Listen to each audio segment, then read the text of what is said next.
How is the prison or jail culture going right now in your facility? I want to talk about prison culture because it runs very, very deep. And it has a lot to do with why officers are staying at our facilities or they are deciding to leave for other jobs. Hi, I'm Gary York, True Prison Stories. Please subscribe. Prison culture is usually, when you hear about prison culture, you hear about, overcrowding and this and that with the inmates, right? Everything's about the inmates, which we need to pay attention to that. And I understand why we talk about prison culture with inmates, but how about prison culture among staff? One thing that deals with prison culture among staff is doing more with less, as I just heard in a meeting yesterday. Officers are pushed 100 miles an hour, 24/7, 12 and 16-hour shifts. They begin to get frustrated. They begin to get tired. They begin to get wore out. Their health starts to falter from no sleep, not eating right, etc. And then they lash out at each other, right? Prison culture, where you have officers arguing with each other, leaders arguing with each other, telling each other the wrong thing intentionally. This is not going to help corrections culture at all. When you take the in-house fighting of frontline staff and supervisors and combine that with already having the prison culture of inmate attacks, inmate manipulation, the dangers of contraband smuggling, that the few bad apples are tainting the image of the honest officers and, more importantly, placing them in danger. You put all these things together and it creates a tough prison culture for correctional officers. Frontline supervisors need to be responsible for coming up with a solution on the spot. Now, don't get me wrong, upper management needs to get highly involved in culture issues within the agency. Frontline needs to get involved with proper training, and the frontline supervisors need to start working on being the solution, not being part of the problem, not agreeing with the officers. Oh, this agency is terrible. I hate it here. I'm ready to leave. No, when you see that happening, frontline supervisors, you need to step in and help the frontline as much as you can to better understand what's going on. Now, one point that was brought to me by a higher-ranking frontline person yesterday was the fact that prison culture is also being hurt by having officers' hands tied, meaning we're not allowed to use the tools we need to control the inmate population. We're not allowed to handcuff them now during escorts. This is happening in some places across the country because I don't know how else to say it. Society, one part of society is somehow influencing the way we handle the corrections business by making us a softer, more kinder, gentler officer. Now, let me tell you right now, the abuse of inmates is wrong. I've investigated abuse cases, a lot of them. Some substantiated, some not. But I'm going to tell you, we are placing our own officers in jeopardy when we do not allow them to handcuff during escorts, Inmate attacks are on the rise these last 5 years. On the rise.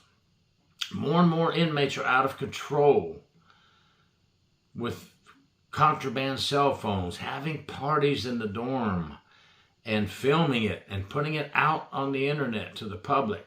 And then when an officer tries to intervene, the culture of the inmates now is, the hell with you, officer.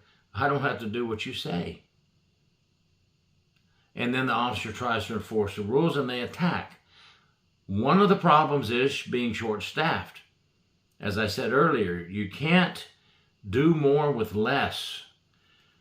But we're going to have to find a way to control our inmate population in a way that we don't harm anyone. Yes, we don't want to harm anyone. We don't want to abuse anyone.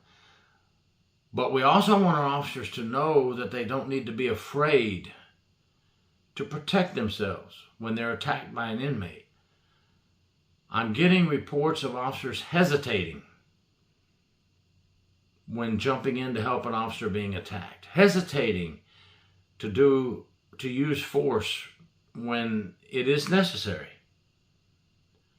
Why? Because they are afraid of being scrutinized later by investigators, management, who are looking at their cameras, if it is on camera.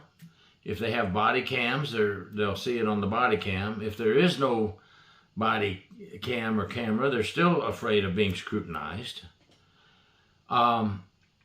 Training officers well in when to stop using force, of course, is a big necessary issue.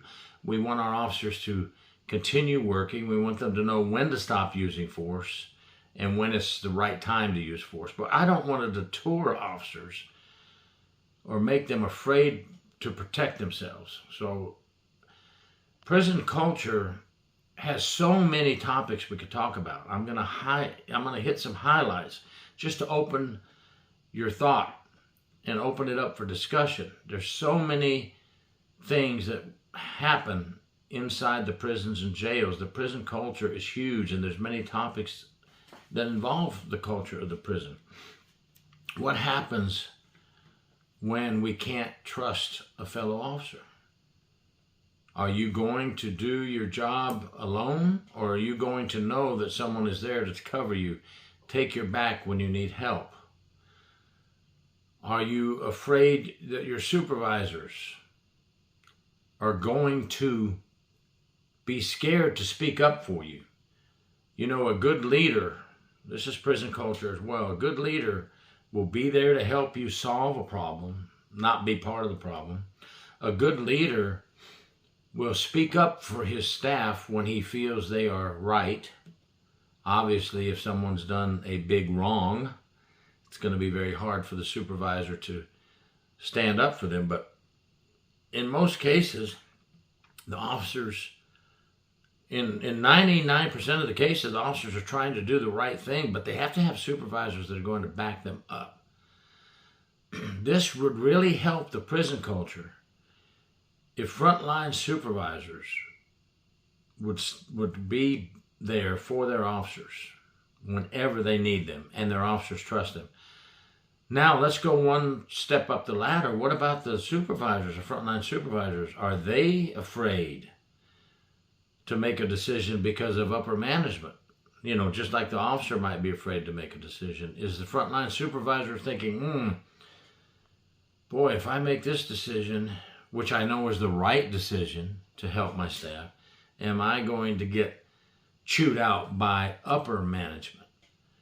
See, this is where it all connects, where everyone has to work together. Upper management with frontline management, and frontline management with the frontline officers. Until we start doing something about this, the prison culture is very hard for officers today. I started back in 1990 in a different prison culture. And I had supervisors I trusted. I had supervisors that backed me. I had co-workers that were right there in the thick and thin of things. And as time went on, I started to see some officers getting scared to do things. Called to help another officer, and they ran for help instead of running to help. You ever see that with an officer? Running for help while you and another officer run to help the other officer. I am kind of a big mouth, if you haven't figured that out by now. I would confront that officer later, even as an officer on the front line. I'd say, where were you? The fight was over here. Why are you scared? Why are you running? Why are you freezing? You know, these are all things that we have to consider in our prison culture, because we don't have time to waste when it comes to helping an officer. Seconds count in corrections, folks. Remember that always in our business. Seconds count. Sometimes we don't have time to stop and think and worry. We have to go help. Inmate manipulation is part of the prison culture. Are we training in ethics? Are we training in inmate manipulation? If you need help with inmate manipulation training, I know 2 others besides, I've done some of the training, but I know 2 others that are even better than me at the inmate manipulation training, in my opinion. Although I've done the inmate manipulation from the correctional officer side, and I've seen what it does from the investigator side when I interview officers who had been manipulated by inmates. So I've kind of been able to see both worlds and hear from both sides of it. But you need that. You need the training so we don't lose officers. We need to find out why so many young officers are leaving at an alarming rate. Some of it is because they hate the job. They thought they would like it. They hate the culture of the staff, the bickering and the hating on each other, and the rumor control, right? Rumor control is part of prison control. You may not know for sure, but you're going to say, oh, Officer Jones did this, blah, blah, blah, or he's doing that, or she's doing that. But you're not sure. You're just starting rumors. That's a big issue among officers as well when I talk to them. The rumor control is something that needs to be looked at. There are so many issues in prison culture, from the inmate side to the correctional officer front line, to the frontline supervisors, to upper management. If we're not all on the same sheet of music, prison culture will go down,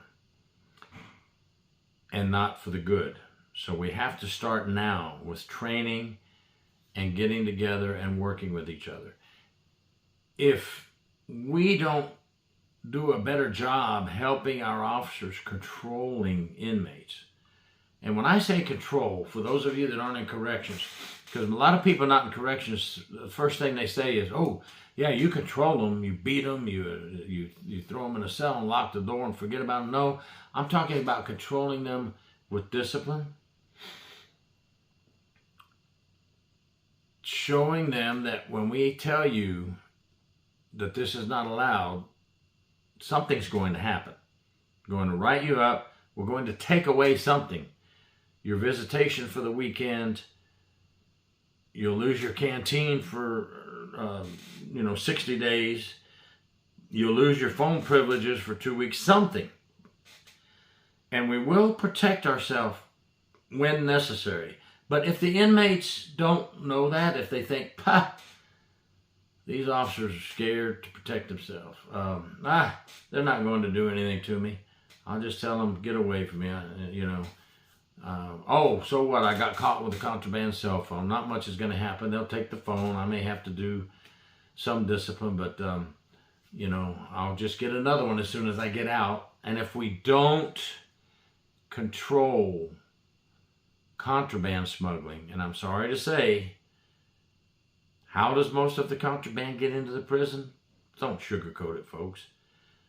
A librarian, a nurse, a dental technician, a drug counselor, a maintenance man or woman, a uniformed correctional officer. I've seen it happen with all of them. So we're going to have to start figuring out how to protect our honest officers and get rid of the corrupt. That is part of prison culture, corruption. Like it or not, don't bury your head in the sand when it comes to fighting corruption. I could go on with this topic. This prison culture topic could go on forever. Try to get your managers and frontline supervisors out to some of these health and wellness conventions for correctional officers. These conventions are huge. I know some colleagues who are involved in strictly health and wellness for correctional officers. If you want to know who to go to, just make a comment and I'll put their channel on the comment section. But health and wellness for correctional officers is huge now. Prison culture is a huge topic. Let's all work together, folks, to help the prison culture of today in 2024. I've only highlighted things today. I have not got into the meat. That's going to be up to you guys to start getting out there and connecting with agencies that will help you in this area, agencies that will put on conventions to help you in all these areas, to learn and learn from. And you can send a couple of people out from your agency and they can bring it back to your agency and implement some of these thoughts. Thank you for watching Gary York, True Prison Stories. Please subscribe.